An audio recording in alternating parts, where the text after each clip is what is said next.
గా ఉమ్, casting couch ఉంది అనే విషయం మన ఇంటి దగ్గర నుంచే మొదలెడదాం ప్రక్షాళన. ఓకే, గర్ల్ ఫ్రెండ్ అని ఒక సినిమా వచ్చింది, ఉమ్, మన రాహుల్ రవీంద్రన్ గారు అవును. తీశారు.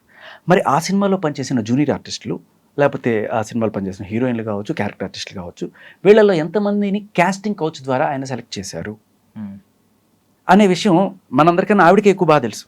ఎందుకంటే వారి సతీమణి కాబట్టి, రాహుల్ రవీంద్ర గారు చాలా దగ్గరగా చూస్తుంటారు కాబట్టి. సో మరి ఇవన్నీ అక్కడి నుంచి చూసి ఆవిడ చెప్తుందా? ఇప్పుడు మిగతా సినిమాల షూటింగ్లకి ఆవిడ వెళ్ళలేదు, ఉమ్, ఈయన షూటింగ్ అంటే భర్త షూటింగే కదా అని వెళ్ళొచ్చు. మరి చెప్పండి, అక్కడ కాస్టింగ్ కోచ్ తోటి ఇవన్నీ జరిగినాయా? ఉమ్, ఆ? ఇప్పుడు కాదంటారు. ఉమ్. అంటే నా మొగుడు మాత్రం మంచివాడు, ఊళ్ళో మొగుళ్ళందరూ దరిద్రులు, ఇదే.